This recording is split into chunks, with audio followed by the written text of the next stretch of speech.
Friends, fellow Americans, tonight, something extraordinary just happened. For weeks, Washington has been paralyzed, millions of Americans caught in the crossfire of a political shutdown that felt endless, hopeless, and all too familiar. But just hours ago, everything changed. Donald Trump, yes, the man the establishment said had no leverage left, just pulled off a move that stunned the Senate, blindsided the Democrats, and left Chuck Schumer scrambling to contain the fallout of what insiders are now calling a $90 billion disaster. That's right, the shutdown that was supposed to cripple Trump politically may have just turned into Schumer's biggest mistake in years. And the reason why goes far beyond budgets, bills, or party lines. Because what's happening right now isn't just about reopening the government, it's about exposing how Washington really works when the cameras aren't rolling.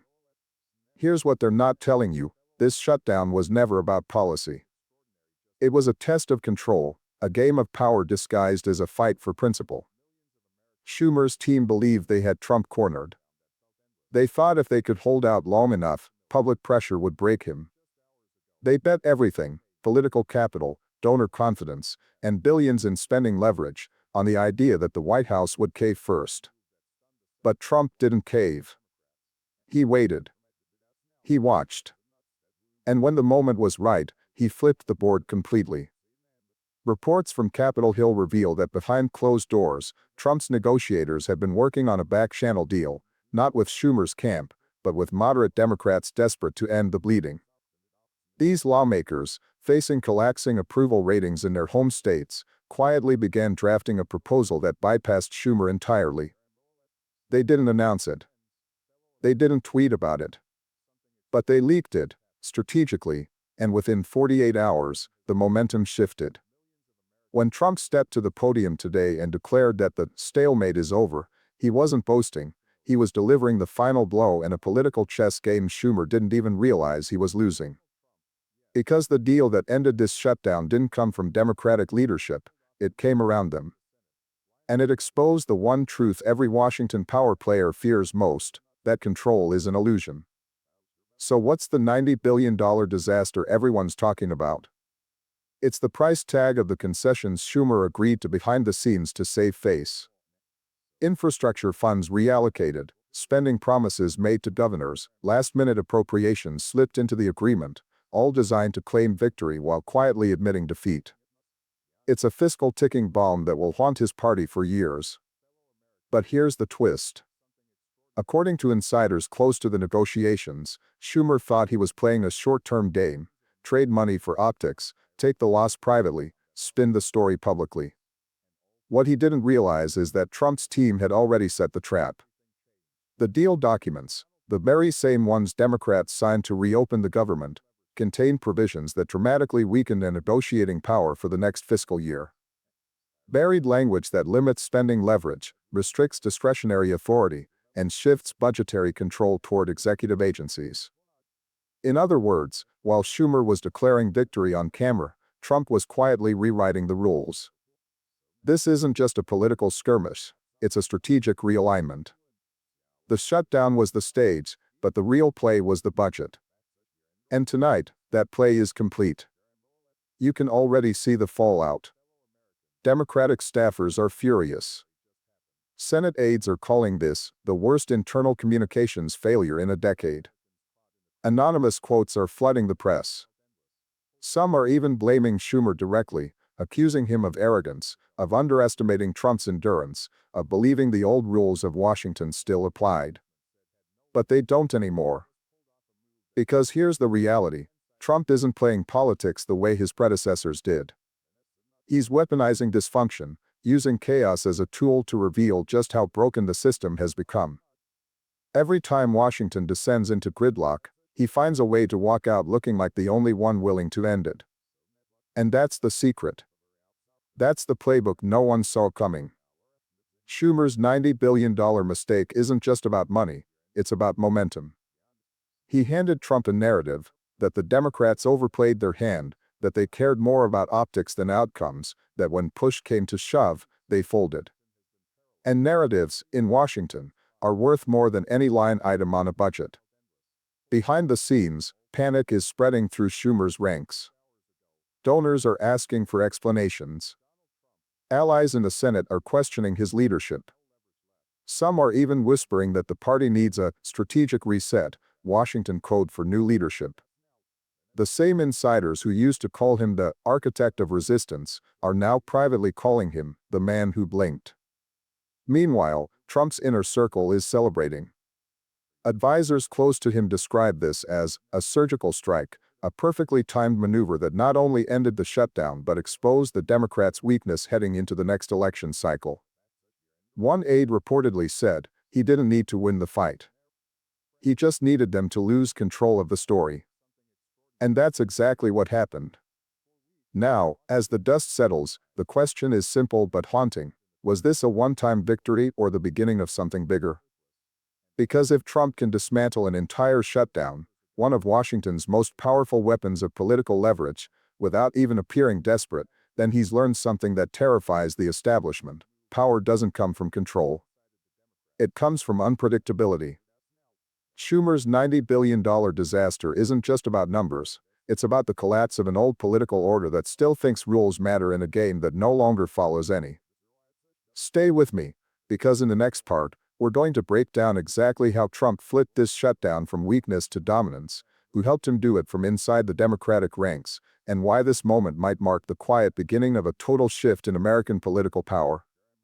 Every major shift in American politics begins with a miscalculation, and this time, it was Schumer's. For weeks, he was convinced the shutdown would be Trump's undoing. He believed that the pressure from unpaid workers, federal delays, and public frustration would fracture the White House.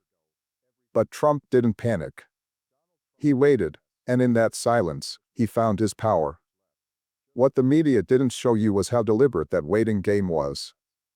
Trump's team, led by a small inner circle of economic and strategic advisors, built the entire shutdown as a trap, a controlled detonation designed to lure Schumer into overextending himself. It wasn't about funding bills or political posturing. It was psychological warfare.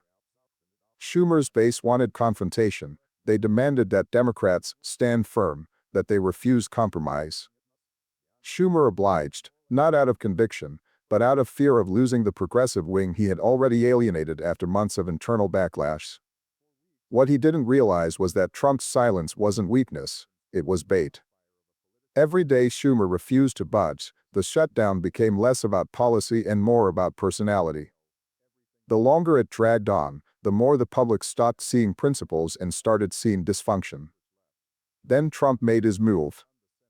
Behind closed doors, his administration quietly reached out to moderate senators, both Democrat and Republican, whose states were beginning to feel the shutdown's financial strain. These weren't backroom conspiracies, they were targeted psychological plays. Trump's team didn't threaten them, they promised them relevance. "Work with us," one White House aide reportedly told a senator, "and you'll be remembered as the one who broke the gridlock." It wasn't coercion. It was flattery, the oldest and most effective political weapon. Within 48 hours, cracks appeared in Schumer's wall of unity.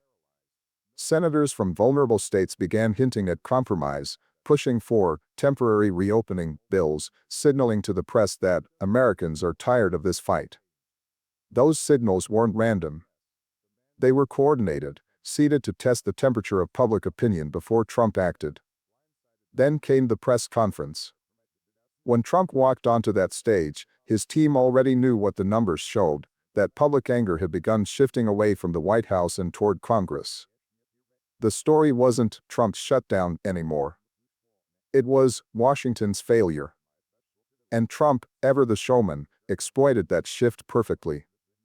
He didn't frame his announcement as surrender. He framed it as rescue. "This shutdown has gone on too long," he said, "and the American people deserve better." In one sentence, he transformed from the cause of the problem to the solution. It wasn't just political spin, it was narrative inversion. By appearing to take responsibility, he made Schumer look petty, stubborn, and out of touch. The brilliance of Trump's maneuver lies in its simplicity. He didn't need to change the facts, only the framing. And framing, in politics, is power. But behind the applause, something deeper was unfolding.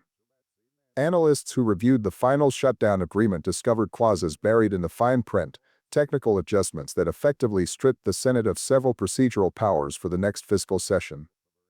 At first glance, they looked like administrative language.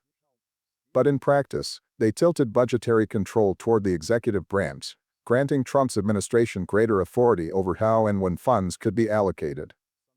In other words, Schumer reopened the government, but handed Trump the keys to it.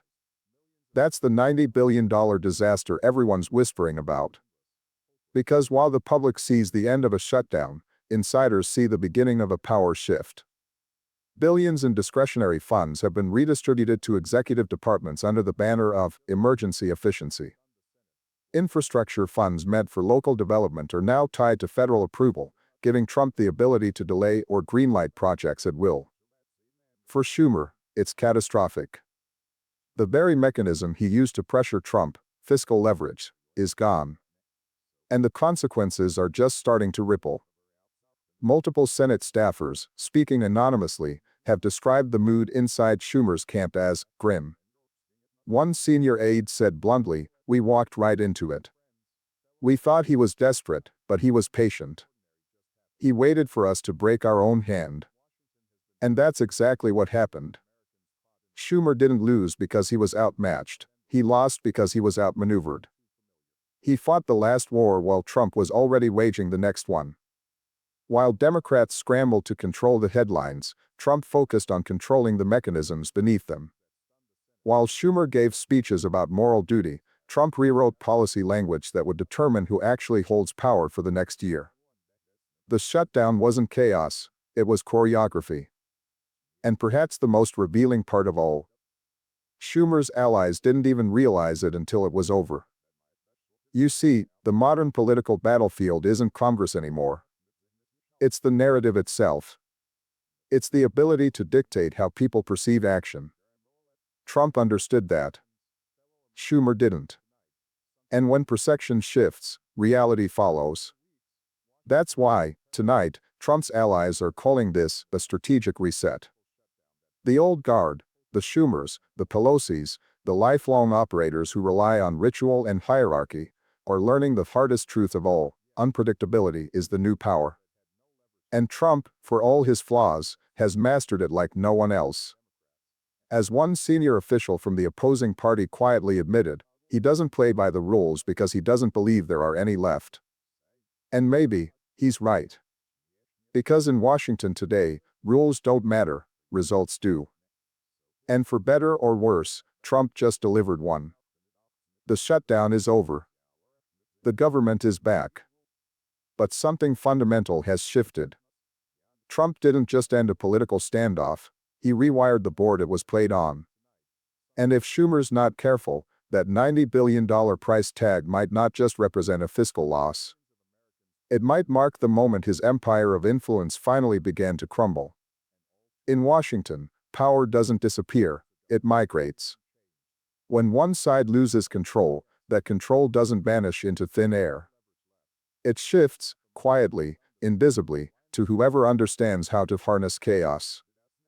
And after Trump's unexpected victory in ending the shutdown, chaos is exactly what Chuck Schumer handed him, wrapped, labeled, and delivered. Inside the Senate, the fallout began within hours. Schumer's allies were stunned. Some refused to believe it. Others whispered in disbelief as they scrolled through the fine print of the agreement they had just celebrated. What they found was not a compromise, but a concession, one that gutted their future leverage and empowered the executive branch in ways they hadn't seen coming. The reaction behind closed doors was pure shock. Staffers described the scene as the funeral with cameras. But outside those rooms, something even more dangerous was happening. The story was changing. For years, Schumer's greatest skill was controlling the narrative. He understood timing, optics, and the rhythm of public outrage. But this time, he couldn't spin it. Every major outlet, left, right, and center, ran the same headline: Trump ends shutdown, Schumer folds. The imagery was devastating. Clips of Schumer's press conferences were replayed next to Trump's triumphant announcement, and no amount of damage control could erase the visual contrast: Trump calm and in command, Schumer stammering in defensive. Progressive Democrats, already frustrated with the party's old leadership, pounced. "This is what happens when you play chess with someone who doesn't care about the rules," one activist tweeted. Another called it the final proof that establishment politics can't win against chaos. These weren't random critics, they were voices from within Schumer's own ranks, the same people he once used as his public shield against Republican attacks. Now, they were the ones lighting the fire beneath him. In the days that followed, the Democratic caucus fractured into factions. The strategists argued for damage control, insisting that the deal was temporary and that the real fight would come later. The idealists, led by frustrated progressives like Alexandria Ocasio-Cortez and Ro Khanna, accused Schumer of betraying the movement's core values. Meanwhile, moderates, the ones who had secretly supported the compromise to end the shutdown, retreated into silence, terrified of being branded traitors by their own base. The unity that Schumer had spent years constructing was gone. And Trump, watching from afar, didn't need to live to finger. The implosion was self-sustaining. Leaks began surfacing. Internal memos. Private messages. Staff complaints about Schumer's arrogance, his refusal to listen, his obsession with optics. The image of the untouchable strategist, the man who always knew how to play the long game, was collapsing under the weight of his own missteps. Even his allies in corporate circles began to waver. Donors wanted reassurance that Schumer still had control. What they got instead were half-hearted explanations and promises that no one believed. Then came the numbers. A new round of internal polling hit the Democratic Party like a thunderclap. Voter confidence in Schumer's leadership had plummeted by nearly 20 points. His approval among independents, the group most critical in upcoming elections, was at its lowest since he became majority leader. Even within his own party, whispers of a leadership challenge began circulating. No one said it out loud, but everyone was thinking it. Schumer's time might finally be running out. Meanwhile, Trump's approval ratings, long thought to be immune to improvement, began creeping upward. Not by much, but enough to change the momentum. Enough to make Washington nervous. And then came the final insult. Financial analysts began dissecting the $90 billion disaster, revealing that much of the spending Schumer had authorized would flow through federal agencies now under direct White House oversight. In other words, the Democrats had effectively funded Trump's agenda while trying to stop him. Billions allocated for infrastructure and federal recovery programs could now be redirected at the executive's discretion, meaning Trump could claim credit for projects Schumer's team thought they were controlling. It was the perfect trap. Schumer's own party was paying for Trump's next campaign slogan. As word spread, the atmosphere inside the Democratic National Committee grew poisonous. Staff meetings turned into interrogations. Who approved the language? Who signed the deal? Who failed to vet the financial implications? The blame game had begun, and Schumer was at the center of it. But he wasn't the only one under fire. The progressives, emboldened by the chaos, began calling for systemic change. They argued that Schumer's failure proved that the old methods, negotiation, compromise, backroom deals, were dead. They demanded new leadership, a new strategy, a new message. To them, Trump's unpredictability wasn't a threat, it was a challenge. If we can't outsmart him, one young congresswoman said, we have to outimagine him. But that was exactly the problem. The Democratic establishment had built its identity on control, and now it was unraveling. The party that once prided itself on discipline had become a battlefield of egos, ideologies, and desperation. Every interview, every statement, every tweet became a potential weapon in an internal civil war. And through it all, Schumer remained eerily quiet. Those close to him say he's focused, calculating, determined to rebuild. But the truth is harder to hide. The man who once ran Washington from the shadows is now watching his influence evaporate in daylight. His phone calls are returned slower. His meetings are shorter. The tone of deference that once followed his name has turned into something colder, something like pity. Because here's the bitter reality. In Washington, power isn't taken. It's abandoned. Trump didn't have to destroy Schumer. Schumer destroyed himself by underestimating how fast the political weather can change. He believed that old Washington rules, hierarchy, negotiation, perception management, could survive in an age where truth travels at the speed of outrage. He believed patience was strength, when in reality, it became paralysis. Now, the once great architect of Senate strategy is standing on shifting ground, surrounded by allies who no longer trust him and adversaries who no longer fear him. Trump didn't just end a shutdown. He ended a career and, perhaps, a political era. But what comes next might be even more consequential. Because in a city built on cycles of scandal and survival, the collapse of Schumer's credibility isn't just a story about one man. It's a warning about what happens when an entire system confuses power with permanence. And for the first time in decades, that system is trembling. The shutdown may have ended on paper, but what's happening now feels less like resolution and more like revelation. The balance of power in Washington didn't just shift, it snapped. And in the quiet aftermath of Trump's surprise maneuver, a new political reality is taking shape, one that neither party is ready to face. The old Washington model, built on slow deals, strategic leaks, and polished sound bites, is collapsing under the weight of real-time politics. Trump's decision to end the shutdown wasn't simply a negotiation tactic, it was a signal.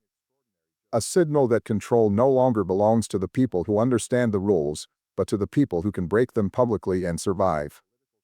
And in that sense, Trump didn't just end the shutdown, he ended the illusion that Washington still runs the country. In the days following the agreement, something subtle but seismic began to happen. Congressional staffers, the anonymous architects of every major deal, started defecting from Schumer's network. Some resigned quietly. Others accepted consulting positions with firms close to the White House. The brain trust that kept Schumer's political machine running has begun to scatter. Even more alarming for Democrats, polling data shows that a surprising number of independent voters, the very bloc that cost Trump so much political capital during his first term, now view him as the only one capable of forcing Washington to act. Think about that for a second. A president who once symbolized dysfunction has managed to turn that dysfunction into credibility. He's no longer the outsider fighting the establishment, he's the storm that the establishment cannot contain. Meanwhile, the Democrats are left holding a $90 billion political grenade, an agreement that drained their leverage, fractured their unity, and made them look complicit in the very gridlock they vowed to end. Inside party headquarters, private strategy meetings have devolved into shouting matches. Progressive organizers blame the centrists blame Schumer. Donors are hesitant, consultants terrified. The confidence that once defined the Democratic message has evaporated, replaced by a single haunting question: what if Trump is right about Washington? Because here's the truth no one wants to say out loud: Schumer's loss wasn't just tactical. It was philosophical. His entire approach to leadership was built on the idea that politics is negotiation, that outcomes can be managed, that public outrage can be redirected. But Trump's move proved that outrage is now the fuel, not the fire to avoid, but the weapon to wield. Every institution that once protected Washington's stability, the press, the donor class, the bureaucratic infrastructure, has been neutralized by noise. It's not that they don't matter anymore. It's that they no longer move fast enough. And Trump, for all his volatility, understands speed better than anyone. He knows that in a world ruled by perception, control belongs to whoever defines the next 5 minutes. That's the new political currency. And Schumer, after decades of playing the long game, just learned what happens when time itself turns against you. Inside the Pentagon, intelligence analysts are treating this moment like a case study in modern power dynamics. A confidential briefing leaked last week described it as the first instance of narrative warfare successfully dismantling institutional authority. In plain English, Trump didn't win by outmaneuvering Washington, he made Washington irrelevant. Think about how dangerous that is, and how revolutionary. Because if institutions no longer hold authority, then politics becomes pure theater. And in that theater, Trump is the undisputed showrunner. Every Democrat trying to challenge him now faces a dilemma. How do you fight someone who doesn't care about losing by traditional standards? How do you outthink a man who treats every scandal as publicity, every defeat as proof of bias, every headline as fuel? The more the system pushes back, the stronger he gets. And that's the paradox of this new era. Schumer's $90 billion mistake wasn't just a fiscal blunder, it was a moment of recognition. It showed the world that the old political elite, bound by etiquette and process, can't compete in a battlefield where chaos itself has become strategy. That's why Trump's team is calling this the post-shutdown pivot. The playbook is simple: control nothing, but influence everything. Create confusion so total that order itself starts to look like weakness. When people crave stability, they'll turn to whoever sounds like they have a plan, even if that plan is destruction disguised as renewal. And Schumer handed him the perfect proof. As headlines die down and Congress returns to business as usual, the consequences are still rippling outward. State governors are suddenly demanding more autonomy. Independent candidates are announcing bids with anti-establishment platforms. Even international allies are watching nervously, realizing that America's political structure, once the most stable on earth, is now a volatile system driven by ego, fear, and perception. It's not just Schumer's leadership that's ending. It's the age of quiet, calculated politics. We are entering a new phase, one where chaos is no longer a bug in the system, but the operating principle itself. And that shift, triggered by one shutdown, could redefine not only who holds power in America, but how power itself is understood. Because after this, every future leader will have to ask the same question: do you build systems, or do you break them to survive? Trump made his choice long ago. Schumer just learned the cost of pretending the game hasn't changed. And the rest of America, caught between exhaustion and disbelief, is about to live with the consequences. So here we are, friends. The shutdown is over, but what's left behind looks nothing like victory. What just unfolded wasn't a budget crisis, it was a revelation, the rare moment when Washington's polished mask slipped and the machinery beneath was exposed for what it really is: fragile, self-serving, and terrified of change. Trump didn't just end a shutdown. He ended an era. He proved that in modern America, chaos isn't the opposite of power, it is power. That unpredictability, when wielded with precision, can dismantle even the most disciplined machine. And in doing so, he left figures like Chuck Schumer staring at a truth they've spent decades avoiding: control is an illusion that only lasts until someone stops believing in it. The $90 billion deal Schumer signed will echo for years. Not because of the money, Washington burns through billions like oxygen, but because of what it symbolizes. It's the receipt for a lost generation of politics. The cost of arrogance, of underestimating the power of perception, of believing that old strategies could still contain a man who's rewritten the rules of the game. And yet, beyond the headlines and the chaos, there's a deeper question, one that every American should be asking right now: if this is what power looks like in the 21st century, what does democracy look like? Because when truth becomes negotiable and leadership becomes performance, the people are no longer spectators, they're the stage. Every outrage, every distraction, every headline becomes part of the show. And the show doesn't stop when the cameras turn off, it keeps going, reshaping reality in real time. That's why this story matters. Not because of Trump or Schumer, not because of the shutdown or the deal, but because it reveals how fragile our faith in the system has become. The real crisis isn't political, it's psychological. It's the slow erosion of trust, the quiet acceptance that manipulation is normal, that corruption is inevitable, that power always wins. But it doesn't have to. If you've stayed with me this far, it's because you sense it too, that something deeper is shifting beneath the surface. That this moment isn't just another partisan battle, it's a mirror held up to a country that's forgotten what accountability feels like. So don't look away. Don't scroll past. Because the people who benefit from silence are counting on exactly that. Tell me what you think about this collapse, about what it says, and what it means for the future of this country. Leave your thoughts in the comments, share this video, hit that like button, and subscribe if you believe the truth deserves more than a headline. Because the real story isn't that Trump ended the shutdown. It's that he exposed who was never in control of it to begin with. Stay vigilant. Stay informed. And never forget, democracy dies not in chaos, but in comfort.